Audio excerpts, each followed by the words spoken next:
위원장님의 발표를 잇따르도록 하겠습니다.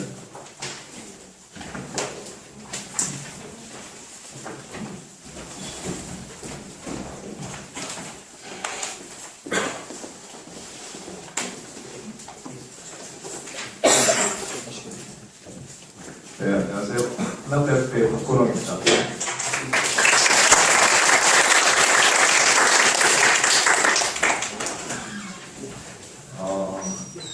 앞에 이상민 선생님이 이렇게 여러 아카이브 모습들을 보여줬는데 엄청 부럽죠. 저도 그 발표 들으면서 제가 이렇게 최근에 학생들하고 무슨 아카이브를 조사하는 거, 외국이나 우리나라의 인간 아카이브나 이런 부분을 조사하는 좀 세미나 같은 걸 하고 있는데 그 하다 보니까 다양한 아카이브들을 만날 수가 있어요, 웹상에서. 그거보다 더 다양한 것을 보여주신 것 같아요. 근데 굉장히 부럽기도 하고 한편으로는 저렇게 우리도 가야 되지 않을까? 라고 하는 이제 어떤 생각들을 하게 되는데 저희 주제는 사실 그런 부분입니다. 앞에서 얘기했던 이상민 발전 전략도 중요한 일들을 많이 하셨는데 어떻게 갈까에 대한 그런 모색 부분이라고 볼 수가 있습니다. 저희가 상상하는 기록 공동체의 모습이 있나요? 그런 부분을 구체적으로 얘기해 본 적은 별로 없는 것 같고요. 앞으로의 미래, 한 10년 후에 우리가 이제 더 이상 불러하지 말고 저런 모습의 어떤 아카이브들을 이제부터라도 만들어가야 되지 않느냐라고 하는 게 이제 문제의식입니다. 그래서 공공교육관 중심으로 되어 있고 또 아카이브 자체가 많이 존재하지 않죠. 우리나라 같은 경우는. 그러한 부분들의 영역을 갖다 어떻게 만들어갈까. 그래서 저는 이런 상태, 공공기관의 어떤 그 아카이브만 생각하고 그러한 부분들을 국가가 지원도 사실 잘 안 되지만 그런 부분만 생각하는 것은 불구적 상태를 갖다 계속해서 유지하는 것이라고 기본적으로 생각을 하고 있습니다. 그래서 공공 영역이나 민간 영역이 동시에 잘 균형적으로 발전하는 게 우리 공동체, 교육 공동체의 향후의 모습이 아닐까 그런 생각을 하고 있습니다. 지난 10년 동안, 10년 지난 기간 동안 주로 공공 영역에서의 교육과의 혁신이나 또는 기록 전문직의 어떤 취업이나 이런 부분에 주로 초점 맞춰가지고 이렇게 교육학계가 움직여 왔다면 지금부터는 우리가 그 앞에서 봤던 그런 다양한 수많은 크고 작은 아카이브들을 만들어가는 의식적인 의도된 어떤 인식의 전환과 문제의식을 전환시킬 필요가 있겠다. 마치 초기에 공공부문의 교육관리 개혁운동을 학계가 중심이 되어가지고 선도했듯이 인간 아카이브를 갖다가 만들어가는 것들이 필요하겠다. 그래서 그런 부분들이 어떻게 보면 제2의 교육관리 개혁운동으로 좀 전개되었으면 좋겠다라는 생각을 갖고 있습니다. 단계별 전략과 관련된 필요성은 앞에 아마 이상민 선생님 그 슬라이드도 보면서 발전 전략 얘기할 때 이제 다 동의하시는 부분인 것 같아요. 한 10년 정도 장기 플랜을 가지고 한번 계획을 세워보자라는 것이고요. 우리가 이제 연구 주제나 이런 것들이 상당히 다양해지고 있는데, 이주노동자 문제, 마을 아카이브, 이런 어떤 공동체 기록을 사회가 아카이브 할 것을 요구하고 있는 그런 단계까지는 와 있지 않나 생각합니다. 그런 부분에 사실은 교육 공동체가 제대로 잘 대응을 하고 있지 못한 그런 또 측면도 존재합니다. 또 하나는 저도 예전에 일상 아카이브와 관련된 논문을 쓰면서 했던 그런 얘기인데요. 보통 이제 국가도 보통 사람들의 기록들을 정부도 이렇게 남기긴 하는데 의도적으로 남기지 않으면 보통 사람들의 어떤 기록이 남지 않아서 그들의 삶과 역사를 갖다가 쓸 수가 없게 되겠죠. 그래서 그런 어떤 일상의 그런 다양한 문제들을 수용하는 그런 아카이브들이 필요하고 또 그러한 보통 사람들의 기록을 직접할 그런 요구가 사회로부터 있다고 보여집니다. 저희가 이 단계별 전략 설정을 하면서 좀 거칠게지만 대학과 그다음에 기업의 역할 이런 것들 좀 강조한 부분들이 있는데요.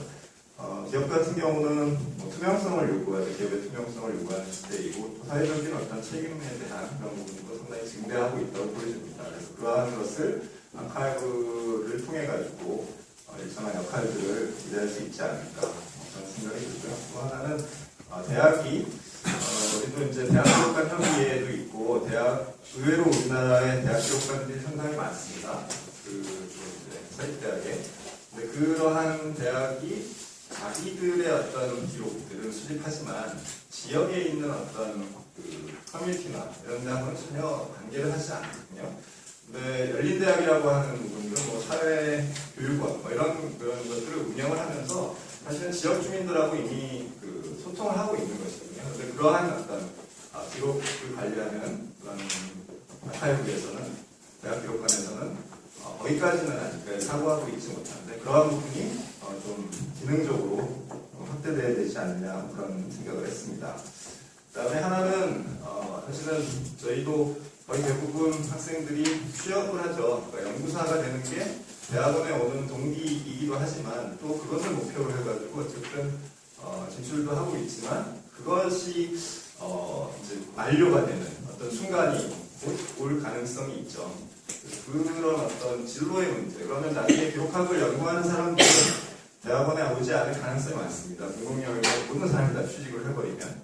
그 다음에 물론 공공영역도 발전할 부분이 많죠. 뭐 지방이론물 관리가 설치해서 해야 되기도 하고.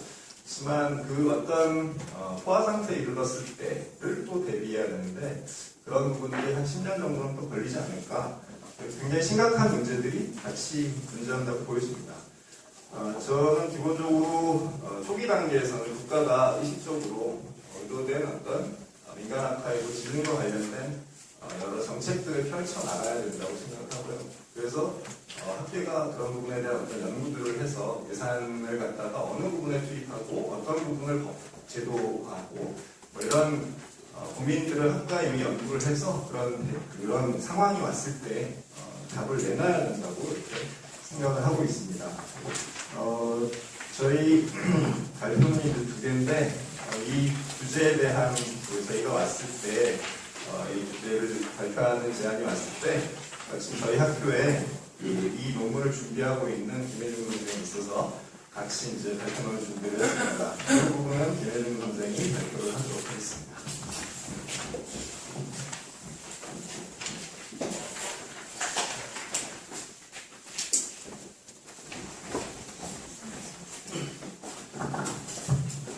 네, 안녕하십니까. 한남대학교 교육과학과 김혜중이라고 합니다.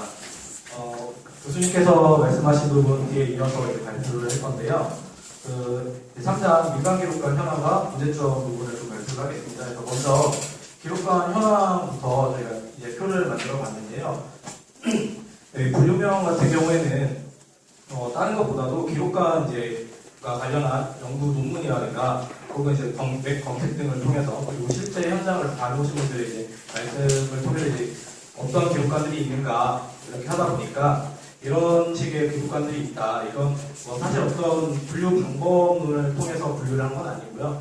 이제 있는 기록관들을 어떻게 나눠볼까 고민하다 보니까 이런 식이 나오게 된 거고요. 그다음에 기관 같은 경우에는 이제 대표라기보다는 이러한 기관들이 있다라고 봐주시면 될 것 같고요. 거기 건축 기록관 지금 공단으로 되어 있는데 오늘 오전에 오회기장에서 있었던 옥천 건축 아카이브가 있었던 걸로 제가 들었는데요. 이제 그 부분을 좀 생각해 주셔도 될 것 같고요. 그리고 이제 KCDF 같은 경우에는 한국공예디자인진흥원이라는 곳이에요. 거기에서 이제 아카이브즈를 운영하고 있더라고요. 그래서 거기다 한번 적어봤습니다. 이제 RCA 국가는 공공 영역을 제외한 민간 영역을 이제 어떻게 표현하고 있는가 RCA에서는 그 세션을 여기다 적어놓은 겁니다. 그래서 특별할 만한 점은 이제 RCA 국가에서는 비즈니스 및 노동 아카이브 섹션 같은 경우에는 그러니까 기업이랑 노동 같은 경우를 같은 카테고리 안에서 좀 운영을 하고 있다는 건 제가 생각하기에 조금 특별할 만하다고 생각을 했었습니다. 기록학 연구 대상의 확대라는 부분은 이제 연구 논문이 지금 어느 것들이 나오고 있는가, 그러니까 앞으로 어떤 기록관들을 설립해야 하는가, 혹은 어떻게 운영되어야 하는가 하는 논문들을 대상으로 살펴봤고요. 리스라든가 그다음에 디비페아 같은 경우에서 이제 등록된 학술지 논문, 그다음 학위 논문 약 140여 편을 분석을 좀 했습니다. 그래서 월등히 많았던 건 사실 문화예술 부분 아카이브즈를 만들거나 운영해야 된다는 것이 많았습니다. 그래서 문화예술 같은 경우에는 과거 10년 전뿐만 아니라 최근 4, 5년 사이에서도 가장 많은 논문이 나온 분야입니다. 그리고 공동체 같은 경우에는 소수자나 다문화 같은 경우에는 최근에 특히 많이 이제 증가가 되고 있는 추세고요. 그 중에서도 특히 마을 아카이브 같은 경우에는 최근 4, 5년 사이에서 폭발적으로 많이 논문이 나오고 있었거든요. 그리고 여기 지금 하나 빠졌는데 대학 같은 경우에도 이제 대학 및 학교 관련한 논문, 그러니까 여기 학교라는 거는 이제 초등학교 역사 기록관 같은 것들을 의미하는 건데 그러한 초등학교 역사 기록관이라든가 대학 기록관들을 설립해야 한다, 혹은 이러한 방식으로 운영해야 된다라고 하는 논문들이 거의 문화예술에 비견될 만할 정도로 많은 양의 논문들이 지금 배출되고 있는 상태였습니다. 그러면 이렇게 기관들이 아까 현황을 보셨는데 이런 민간 기록관들의 문제점이 도대체 무엇이 있는가를 좀 고민을 해봤습니다. 왜냐하면 단계별 전략을 하려면 이런 문제점을 좀 해소할 수 있는 방안들을 단계별 전략으로 내놓아야 하기 때문에 먼저 문제점들을 좀 살펴봤는데요. 먼저 가장 어떻게 보면은 기초적인 거라고 할 수 있는데 민간 기록관이 일단 양적으로 매우 적습니다. 그러니까 아까 해외 사례를 이성민 교수님께서 말씀을 하셨는데 그러한 해외 사례들을 보다가 우리나라 기록관들을 보면 그러니까 매우 양이 좀 적다는 것을 알 수 있고요. 그 기관의 규모도 비교적 소규모인 경우가 좀 많습니다. 그리고 대학 기록관을 제외하면 이제 민간 기록관 네트워킹이 존재하지 않거나 혹은 이제 기록관 같은 주제를 가지고 있는 같은 카테고리 안에 있는 기록관들이 협력이 제대로 이루어지지 않고 있다는 것을 알 수 있습니다. 그래서 대학 기록관 같은 경우에는 아시는 분도 있겠지만 대학 기록관 협의회가 있고요. 그 외에는 딱히 이렇게 할 만한 협의회가 존재하지 않고 있다는 게 좀 문제점으로 삼을 수 있었습니다. 그리고 기록관리 전문 인력의 채용의 어려움과 채용 인력도 대부분 계약직이라는 부분에서 좀 설명을 드리고 싶은 부분은 채용이 어렵다라고 이렇게 말을 해놨는데 무슨 소리냐면 기업에서 기록관리를 하는 데 있어서 왜 전문 요원을 채용해야 돼라는 그러한 인식 자체, 기록관리 전문 요원을 통해서 기록관리를 해야 된다는 인식 자체가 부족하기 때문에 기록관리 전문직을 굳이 전문 과정을 거친 전문 요원을 뽑지 않거나 혹은 뽑더라도 계약직을 하는 좀 이렇게 문제점들이 있었습니다. 민간 기록관들이 설립된 경우들이 있어요. 종교기관 이런 것들이 있는데 문제는 이들이 처음에는 이렇게 설립을 하고 나서 그 이후에 지속적으로 관리가 이루어지지 않고 있었음을 좀 알 수 있었는데 이런 것들이 좀 문제가 되고요. 그 다음에 기록관 설립 필요성의 인식도 부족하다는 말씀을 드려야 될 것 같고요. 그 다음은 이제 수집 대상 및 수집 범위의 문제입니다. 아까 박건우 교수님께서 앞에서 살짝 언급을 하셨는데 대학 기록관이 대학 자체 기록 수집에 한정하여서 지역 사회의 관계망 형성에 소극적이고 해당 지역의 민간 기록 수집 등에는 이루지 못하고 있다. 대학이 지역의 거점 기관으로서 이제 여러 기록을 수집해야 함에도 불구하고 그러지 못하고 있다는 문제점들이 좀 있었습니다. 그리고 추가적으로는 드릴 말씀은 기록관의 소속과 의상 문제를 좀 말씀을 드리고 싶은데 사실 대학 기록관 같은 경우 예를 들면 기록관이 어디에 소속되어 있는가도 좀 어느 정도 자발적으로 혹은 주도적으로 기록관리를 할 수 있느냐의 문제가 있는데 기록관리 팀이 따로 있는 경우도 있지만 그렇지 않고 종문처럼 소리라든가 혹은 그냥 이름만 명패만 가지고 있는 경우들도 꽤 있거든요. 그럴 경우에는 그들이 어떤 독립적으로 무언가 할 수 있는 운영 주체가 되지 못하기 때문에 그런 문제점들이 좀 있고요. 마지막으로 예산의 문제도 있을 수 있습니다. 아무래도 기관이라든가 대학 같은 경우에서 이들이 운영할 수 있는 충분한 예산을 마련하거나 혹은 기록관에 이제 많은 장비들을 들여놓지 않습니까? 그러한 장비들을 충분히 운영할 수 있는 예산이 부족하기 때문에 그러한 문제점들이 좀 있다고 볼 수 있습니다. 그리고 제가 원래는 처음에 말씀을 드렸어야 되는데 좀 발표가 처음이라 좀 넘어간 부분이 이 부분은 좀 임종철 종합토론자로 참석해주신 임종철 선생님께서 저희가 전화 인터뷰를 통해서 좀 많은 도움을 받았다는 것을 미리 말씀을 드리려고 했는데 말씀을 드려서 이렇게 말씀을 드립니다. 그리고 이제 네 번째로는 민간 기록관 발전을 위한 단계별 전략이라고 해서 어떻게 보면 저희 이제 발표의 핵심 부분인데요. 단계별 전략은 대학, 기업, 공동체, 문화예술, 스포츠 이런 식으로 되어 있는데 사실 말씀드리고 싶은 거는 이 중에서 뒷부분보다는 사실 저희가 지금 집중하고 있는 부분은 대학 부분에 좀 집중을 하고 있습니다. 그러니까 가장 먼저 대학을 좀 하는 부분을 하자라고 좀 이렇게 얘기가 나왔는데요. 그럼 왜 하필 대학을 첫 번째 단계로 두고 있느냐를 좀 말씀을 드려야 될 것 같아요. 그래서 왜냐하면 일단 여러분들도 다 아시겠지만 대학은 굉장히 많은 기관의 수를 가지고 있습니다. 일단 대학이라는 기관 자체가 많이 있고요. 그 다음에 다양한 지역에 퍼져 있습니다. 대부분의 대학들이 한 곳에 몰려 있는 게 아니라 어느 지역을 가도 다 있기 때문에 그러한 것들이 좀 유리하다.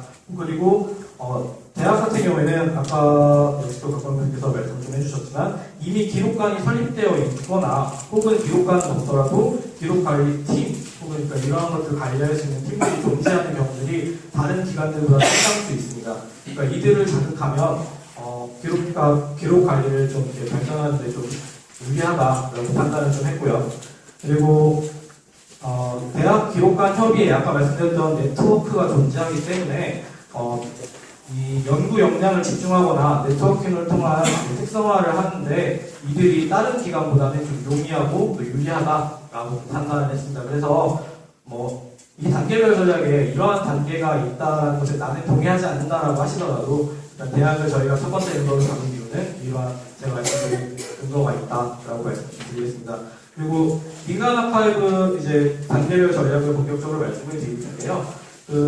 첫 번째 민간 아카이브 현황과 문제점, 개선 방안을 공동 연구하는 첫 번째 단계를 좀 말씀드리겠습니다. 그래서 민간 아카이브 포럼을 일단 조직을 좀 해야 되지 않을까라고 판단을 했는데요.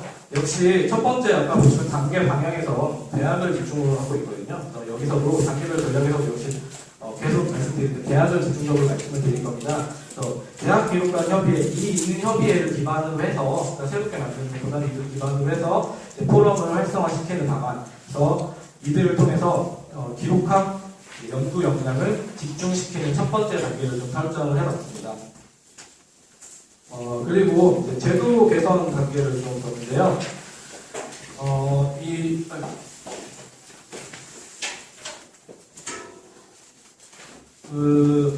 제도 개선 단계 같은 경우에는 역시 좀 다양한 방법으로 많이 생각해보자라고 해서 좀 나온 부분들인데,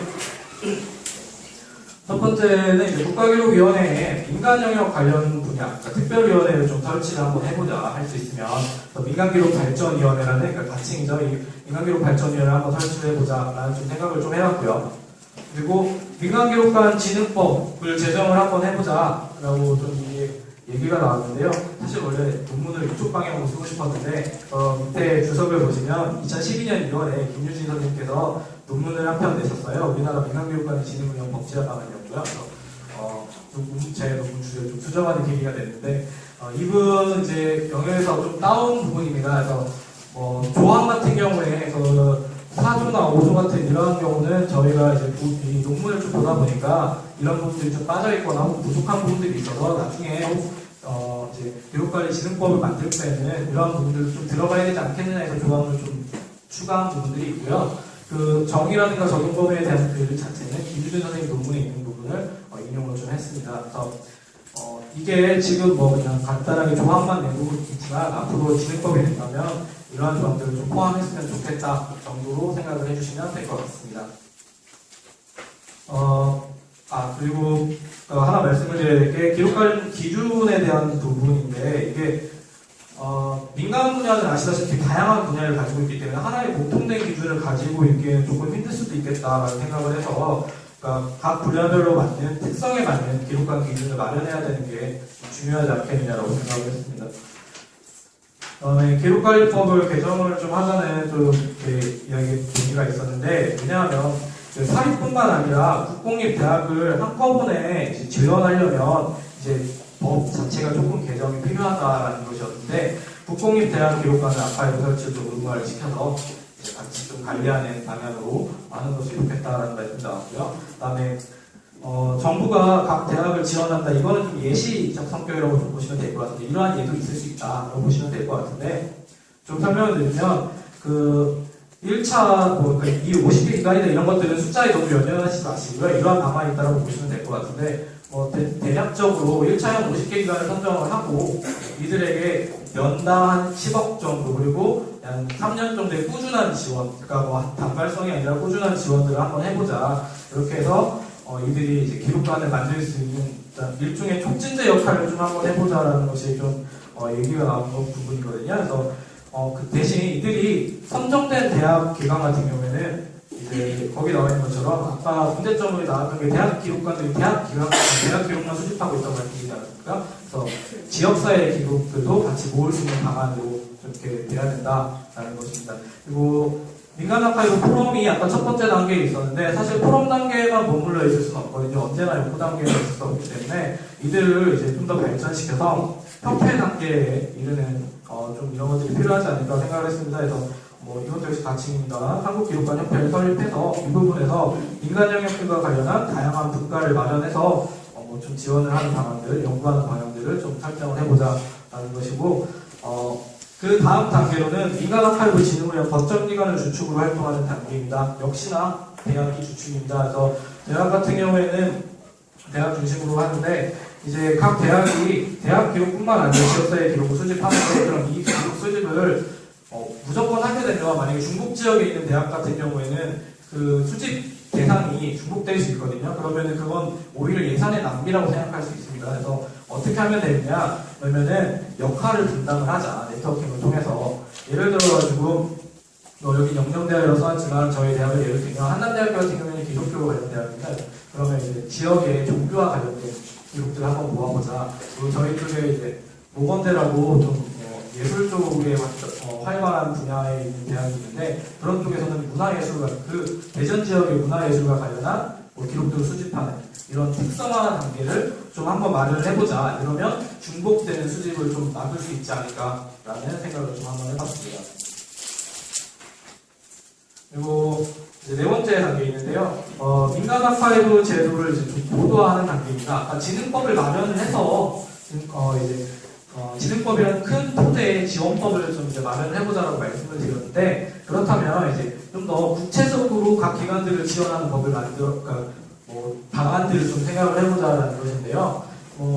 거기에 나와 있는 것처럼 이제 표준을 만들어 보는 건데 이 표준이 사실 의무 표준이라기보다는요 권고 표준 등을 통해서 이제 일종의 기관들이 기록관을 운영하거나 만들 때 이러한 방안으로 좀 하면 좀 유용할 수 있다 정도의 가이드라인을 제공하는 표준이면 좋지 않을까라고 생각을 좀 했습니다. 그리고 기록관 설립을 촉진하기 위한 지원 방안으로는 거기 예를 보면은 이제 기업 같은 경우에는 사실 이제 세금 감면 혜택을 좀 주는 방안, 그리고 종교 같은 경우에는 대표 종교 아카이브를 설립하는 지원을 하자라고 되어 있는데 이 이유는 종교기관 같은 경우에는 새롭게 설립되는 그러니까 역사가 짧은 종교기관도 많고 그리고 그 규모 자체도 굉장히 소규모여서 그러니까 기록관을 다 설치하라고 지원하는 건 사실상 좀 억지게 아닐까라고 생각을 했습니다. 그래서 그러지 말고 같은 지역 내에 있는 이제 종파 중에서 가장 큰 종파의 기록관을 공동으로 설치하거나 해서 좀 이제 같은 이제 종파의 기록을 수집하는 형태의 기록관들을 좀 한번 해보면 어떨까라고 생각을 했습니다.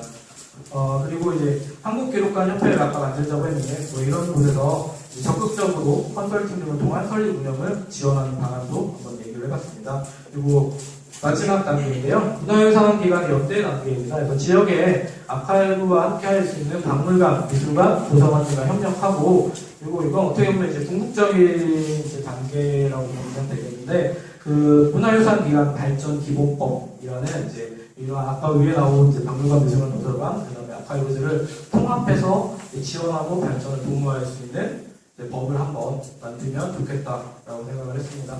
마지막으로 이제 좀 정리식인데요. 주체 같은 경우는 아까 말씀드렸던 것처럼 대학 기반의 민간 아카이브 포럼이 한국기록관협회로 넘어가는 단계, 그리고 제도 같은 경우에는 기록관 진흥법이라는 큰 틀의 법을 하나 만들고 그다음에 표준 등과 같은 이런 것들을 사용하는 고도화 단계, 그리고 마지막 궁극적으로는 문화유산기관 발전 기본법. 그리고 기록관의 방법론은 이제 공공영역과 민간영역을 보면 이제 방법론을 달리하게 될 것입니다. 같은 방법을 쓰기는 좀 힘들 거거든요. 그래서 이러한 단계는 아까 첫 번째 단계에서 기록학 연구를 역량을 집중하는 그 단계에서 좀 논의가 돼서 각 기관들이 사용할 수 있게끔 방법론을 연구하는 방안을 좀 살펴볼 수 있을 것 같고요. 그다음에 전문 인력의 양성에서 대학원 국가과정 역시 민간영역과 공공영역 부분 중에서 대부분 공공영역에 치우쳐되는 게 사실입니다. 그래서 앞으로 이제 민간 영역이 확대될 거라는 거는 분명할 것 같거든요. 그래서 이들이 확대됐을 때 저희 이제 전문 인력들이, 전문 요원들이 이제 나아가서 그러한 변화에 발맞출 수 있게끔 미리미리 이런 교육들이, 교과 과정들이 좀 변화가 있어야 되지 않겠냐라고 생각을 했습니다. 발표 여기까지 들어주셔서 감사합니다.